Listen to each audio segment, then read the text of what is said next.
நான் ரொம்ப நாள் ஆகுது மனோட ஆஃபீஸோட அவுட்ஃபிட் பார்த்து இல்லை ரொம்ப பிடிக்கும். ஒன்று ஒன்றா எடுத்தப்போல செஃப் பண்ணுற மாதிரி. ஹாய் ஃப்ரெண்ட்ஸ், எல்லாரும் எப்படி இருக்கீங்க? ஃப்ரெண்ட்ஸ், நம்ம என்ன வீடியோ பார்க்க போகிறோம் சொல்லிட்டு பார்த்தீங்கன்னா ஒரு குக்கிங் வீடியோ. ரொம்ப நாள் கழிச்சு வந்து பார்த்தீங்கன்னா நான் குக் பண்ண போகிறேன் உங்கள் முன்னாடி.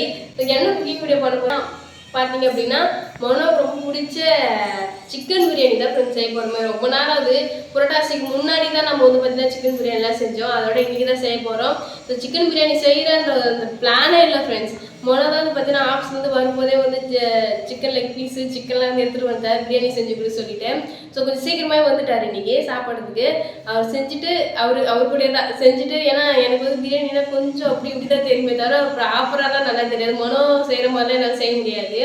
ஸோ அதனால் மொனோ வந்து சொல்லி தருவார், நான் வந்து செய்வேன்.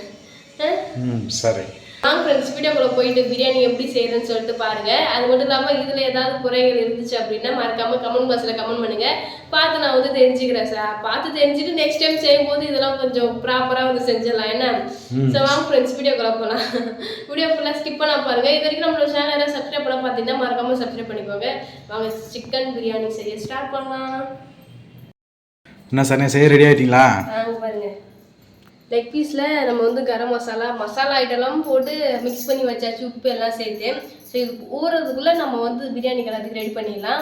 நான் வந்து அரிசி வந்து ஊற வச்சுட்டேன் ஃப்ரெண்ட்ஸ். 2 படி வந்து சின்ன படியில் 2 படி வந்து ஊற வச்சுருக்கேன். இவ்வளோ பெரிய படியால் அது வந்து எனக்கும் உணவுக்குமே கரெக்டாக இருக்கும். ஸோ அதனால் நாங்கள் எப்பவுமே அதுதான் வந்து யூஸ் பண்ணுவோம். ஸ்டார்ட் பண்ணலாமா? ஸ்டார்ட் பண்ணலாம் வாங்க. வெங்காயம் தக்காளி அரிஞ்சிட்டு வந்து மீட் பண்ணுறோம் ஃப்ரெண்ட்ஸ். சரி ஃப்ரெண்ட்ஸ், இந்த குக்கரில் தான் வந்து பார்த்தீங்கன்னா நாங்கள் செய்ய போகிறோம். இது வந்து 5 லிட்டர் குக்கர் ஃப்ரெண்ட்ஸ். இதுக்கு வந்து நாங்கள் 1/2 கிலோ கறி வந்து எடுத்துருக்கோம். ஸோ 10 கன்ஃபியூஷன் வந்து எனக்கு இருக்கு. தேவையான பொருள் என்னென்ன எடுத்து வச்சுருக்க சொல்லி பார்க்குமா? பார்க்கலாம் வாங்க. நீட்டு வாட்டத்தில் வந்து பார்த்தீங்கன்னா வெங்காயம் அரிஞ்சு வச்சுருக்கேன். ஒரு 4 வெங்காயம் வந்து பொடி அரிஞ்சு வச்சுருக்கேன். இஞ்சி பூண்டு பேஸ்ட்டு, 3 பச்சை மிளகா, தக்காளி நீட்டு வாக்கில் நல்லா நைஸாக இதை அரிஞ்சு வச்சுருக்கேன். அப்புறம் மசாலா ஐட்டம் எல்லாமே வந்து எடுத்து வச்சுருக்கேன். போட வந்து பாருங்க. ஸோ என்னை பார்த்து வீட்டில் பிரியாணி செய்கிறீங்களோ பார்த்தீங்கன்னா எனக்கு ஈஸியாக தான் செய்யலாம். ஏன்னா நமக்கு ஒரு கான்ஃபிடன்ஸ் இருக்கும். சரணியாவே செய்யும்போது நம்ம செய்ய முடியாது அப்படின்னு சொல்லிட்டு.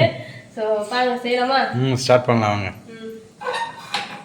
இங்கே பாருங்க, நல்லா வந்து குக்கர் காஞ்சிருச்சு. இதில் வந்து ஒரு டீஸ்பூன் நெய் வந்து சேர்த்துக்கலாம். நெய் ஏன் முன்னாடியே சேர்க்குறேன் அப்படின்னு சொல்லிட்டு பார்த்தீங்கன்னா அப்போ தான் அடி பிடிக்காமல் வரும். நெய் கூட வந்து பார்த்தீங்கன்னா தேவையான எண்ணெய் சேர்த்துக்கலாம்.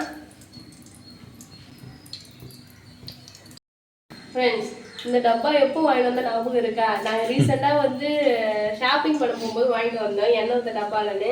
அதுக்குள்ளே இது கண்டிப்பாக நான் செஞ்ச வேலை கிடையாது. மோனோ நீ செஞ்சது தான். அடுப்புக்கிட்ட வச்சு எந்தாலும் குறி இருக்கு பாருங்க ஃப்ரெண்ட்ஸ். இங்கே பாருங்க, இது பிளாஸ்டிக் டப்பா அப்படின்னாலே அடுப்புக்கிட்ட வச்சா கொஞ்சம் ரிஸ்க்கு தான். ஸோ நல்லா வந்து பார்த்தீங்கன்னா எண்ணெய் நெய் காஞ்சிச்சு. இப்போ வந்து நான் எடுத்து வச்சுருக்கேன் பிரிஞ்சால் இலை, பட்டை, கிராம்பு, சோம்பு இதெல்லாம் வந்து சேர்த்துடலாம். சேர்த்துக்கலாம்.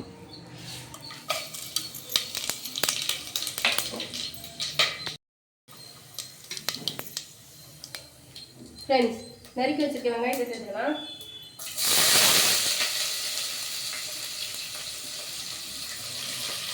வெங்காயம் கொட்டி நல்லா வதக்கிட்டு இருக்கும். வெங்காயம் கொஞ்சம் பொன்னிறமாக ஆனதுக்கப்புறமா அடுத்து என்ன இன்க்ரீடியன்ஸ் சேர்க்குற சொல்லிட்டு பார்க்கலாம். வந்து பாருங்கள், சோம்பு போட்டதுக்கப்புறம் தான் இப்போயே ஸ்டார்டிங்லேயே வந்து பார்த்தீங்கன்னா வாசனை வருது. அதுக்காக தான் வந்து பார்த்தீங்கன்னா முட்டை குழம்பு சரி, மீன் குழம்பு, அப்புறம் கறி குழம்பு எல்லாத்தையுமே வந்து பார்த்தீங்கன்னா கடுகு பதிலாக சோம்பு வந்து சேர்க்குறாங்க போல். அதனால் இதெல்லாம் இப்போ தான் ஃப்ரெண்ட்ஸ் கற்றுக்கிட்டேனே. நல்லா வதங்கிடுச்சு. நெக்ஸ்ட் என்ன பண்ணணும்? நெக்ஸ்ட் வந்து பார்த்தீங்கன்னா நான் இஞ்சி பூண்டு பேஸ்ட்டு வீட்டிலே அரைச்சி திட்டமாக எடுத்து வச்சுருக்கேன். இது கூட சேர்த்துக்கலாம்.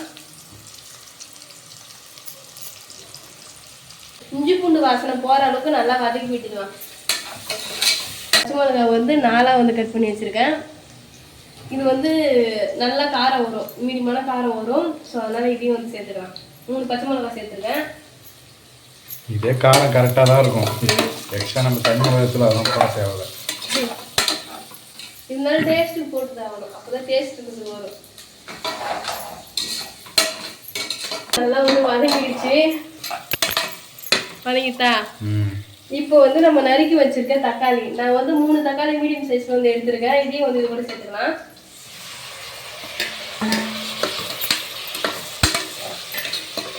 தக்காளி வந்து பாதி தான் வந்து வதங்கியிருக்கு. இது கூடவே வந்து பார்த்தீங்கன்னா நம்ம தேவையான அளவு உப்பு போட்டுக்கலாம். ஸோ உப்பு போட்டோன்னா சூப்பராக வந்து தக்காளி வதங்கிடும். போடலாமா? போடலாம். எனக்கு வந்து உப்பு போட தான் ஃப்ரெண்ட்ஸ் பயமே. ஏன்னு சொல்லிட்டு பார்த்தீங்கன்னா இப்போ சாம்பார் ஏதாவது உப்பு போடாமல் விட்டுருந்தா கடைசியில் கூட போட்டுக்கலாம். ஆனால் இந்த கிண்டுற சாதத்துல உப்பு போடாமல் போட்டுட்டோம். எனக்கு சால்ட் உப்பு போட்டால் கூட அவ்வளோவா இதுவாகாது. ஏன்னா இப்பயே கரெக்டாக போட்டால் தான் போட்ட மாதிரி இருக்கும். உப்பு போட்டோடனே தக்காளி வெங்காயம்லாம் நல்லா வதக்கணும் ஃப்ரெண்ட்ஸ். தேவையான அளவு போட்டுக்க வேண்டியதான். கம்மியாக இருந்தால் கூட அட்ஜஸ்ட் பண்ணிக்கலாம், அதிகமாக இருக்கக்கூடாது. ஃப்ரெண்ட்ஸ் இது பாருங்க, தக்காளி தான் நல்லா வதங்கிடுச்சு. இது போதும். இப்போ வந்து நம்ம மசாலாலாம் போட்டு வச்சிருக்கோம் இல்லையா சிக்கன், அதை வந்து சேர்த்துடலாம். ஓகே ஓகே, மசாலாலாம் போட்டு நல்லா ஊற வச்சாச்சு. ஆமாம்.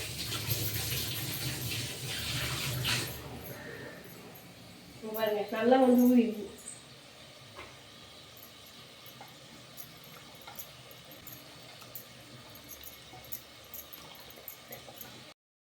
ஃப்ரெண்ட்ஸ் நல்லா மசாலா உள்ள வரைக்கும் போற அளவுக்கு பண்ணியாச்சு. இப்போ வந்து சேர்த்துலாமா? சேர்த்துக்கலாம். எனக்கு இது மாதிரி சிக்கன் சேர்க்கறது தான் ரொம்ப பிடிக்கும். ஒன்று ஒன்றா எடுத்து போல செஃப் பண்ணுற மாதிரி.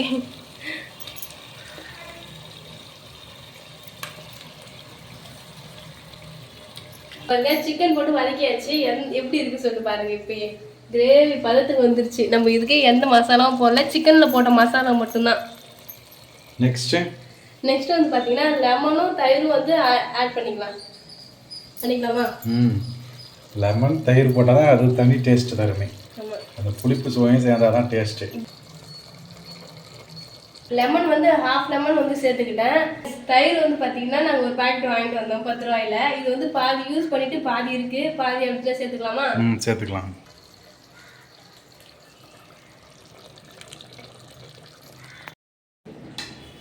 என்ன சண்டை முடிச்சா? இந்த சிக்கன்லாம் நல்லா வெந்துருச்சு.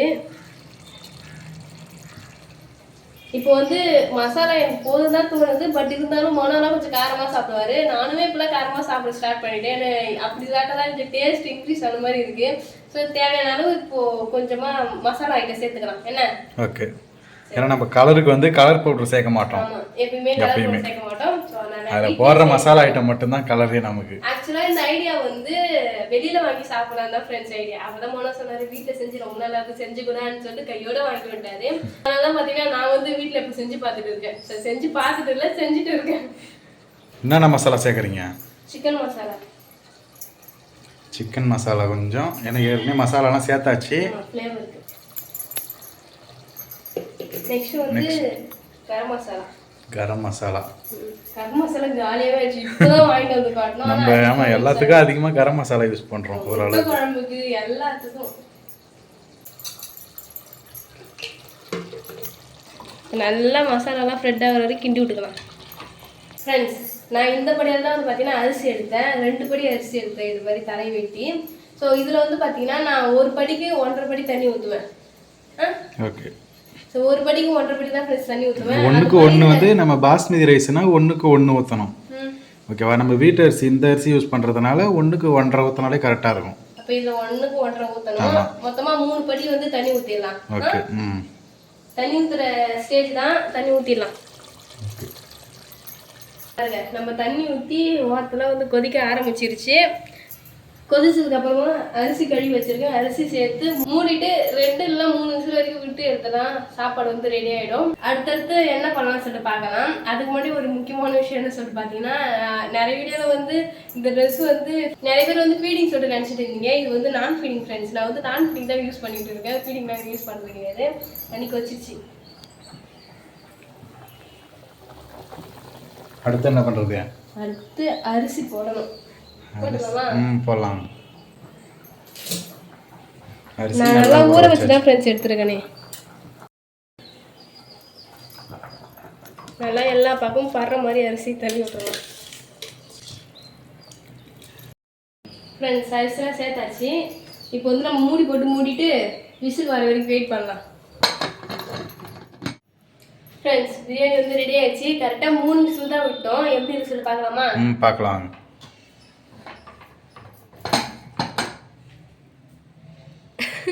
சூப்பராக இருக்குல்ல? சூப்பராக ரெடி ஆயிடுச்சு.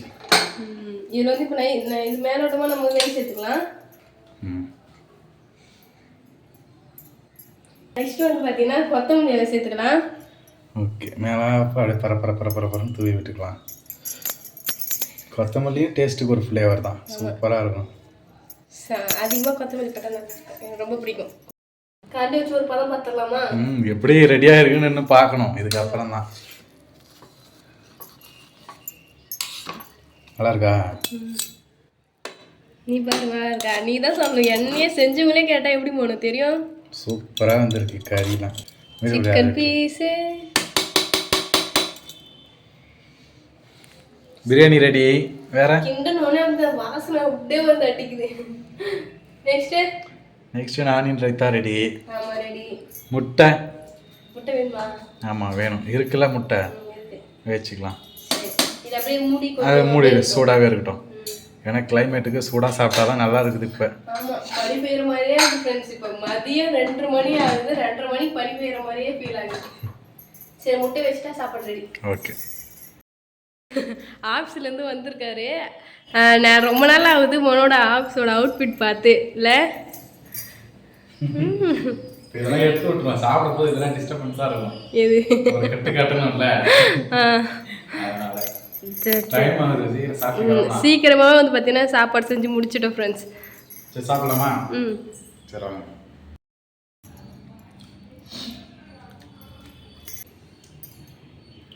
ஏய் நல்லா இருக்க மோனோ? சூப்பராக இருக்கும். டேஸ்ட் பார்க்கலாம் இருங்க. பார்க்கறதுக்கு எவ்வளோ சூப்பராக இருக்குது. இன்னைக்கு தான் வந்து கடையில் நமக்கு லெக் பீஸ் கிடைச்சிருக்கு. 3 லெக் பீஸு.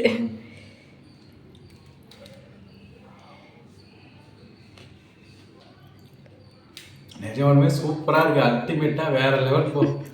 கறி நல்லா இருக்கு. ஐயோ உடம்புலாம் சிலுக்குது. நல்லா இருக்கு, சூப்பராக நல்லா உண்மையாக நல்லா இருக்கா? சாப்பிட்லாமா ஃப்ரெண்ட்ஸ்? முன்னாடி பிரியாணி எடுத்து வச்சுட்டு சாப்பிடாம உட்காந்தது பரபரன்னு இருக்குது, எப்படா சாப்பிடணும்னு சொல்லிட்டு. ஸோ அவர் சொல்கிறத பார்த்தீங்கன்னா எனக்கு ஃபுல்லாக நம்பிக்கை இருக்குது சாப்பாடு நல்லா இருக்குன்னு சொல்லிட்டு. ஸோ சாப்பிட போகிறோம், நீங்களும் வந்து சாப்பிடுங்க. கண்டிப்பாக என்னை பார்த்துட்டு வீட்டில் ட்ரை பண்ணுறதா தான் எந்த பாரபட்சமும் இல்லாமல் ட்ரை பண்ணலாம் ஃப்ரெண்ட்ஸ். கண்டிப்பாக ட்ரை பண்ணலாம். சேம் தான், இதே மாதிரி செஞ்சாலே டேஸ்ட் சூப்பராக இருக்கும். நம்மளுக்கு எக்ஸ்ட்ரா வந்து கலருக்கு டேஸ்ட்டுக்கு எதுவுமே சேர்க்க தேவையில்ல. நார்மலாக வீட்டில் இருக்க வச்சு சிம்பிளாக முடிச்சாச்சு. சூப்பராக இருக்கும். சூப்பராக வந்து பார்த்தீங்கன்னா சிக்கன் பிரியாணி செஞ்சு நானும் மொன்னும் உட்காந்து சாப்பிட்டுட்டே வந்துட்டோம். டேஸ்ட்லாம் வந்து பார்த்தீங்கன்னா ரொம்ப சூப்பராக இருந்தது ஃப்ரெண்ட்ஸ். கண்டிப்பாக நீங்கள் வீட்டில் ட்ரை பண்ணி பார்க்கலாம், எந்த ஒரு பயமும் இல்லை. ஸோ அதான் ஃப்ரெண்ட்ஸ், இந்த டே வந்து எங்களுக்கு ரொம்ப ஹாப்பியாக போச்சு. இன்னும் கொஞ்ச நேரத்தில் வந்து பார்த்தீங்கன்னா மொன்னும் வந்து ஆஃபீஸ் கிளம்பிடுவார். கொஞ்ச நேரத்தில் இப்போ கிளம்பிட்டேன் நான். சாப்பிட்டாச்சு கிளம்பிட வேண்டியதான், டைம் ஆகுது. எக்ஸாம் நடந்துச்சு ஃப்ரெண்ட்ஸ், அதனால் கொஞ்சம் லீவ் விட்டுருக்காங்க, அதனால் நான் வீட்டில் இருக்கேன். ஸோ இதுக்கப்புறம் காலேஜ் வந்தால் போகிற வேலை தான். இவர் வந்து ஆஃபீஸ் போயிட்டாரு, அப்புறம் எனக்கு கஷ்டமாக இருக்குது, தனியாக இருப்பேன். ஸோ அதான் ஃப்ரெண்ட்ஸ், இந்த வீடியோ உங்களுக்கு பிடிச்சிருந்தா லைக் பண்ணுங்கள், ஷேர் பண்ணுங்கள், கமெண்ட் பண்ணுங்கள். மறக்காமல் சரண்யா மனோராஜ் யூடியூப் சேனல் வந்து சப்ஸ்கிரைப் பண்ணுவீங்க. இப்போ வந்து போயிட்டாரு. நெக்ஸ்ட் சூப்பரான வீடியோ வந்து மீட் பண்ணலாம். டாடா பாய்.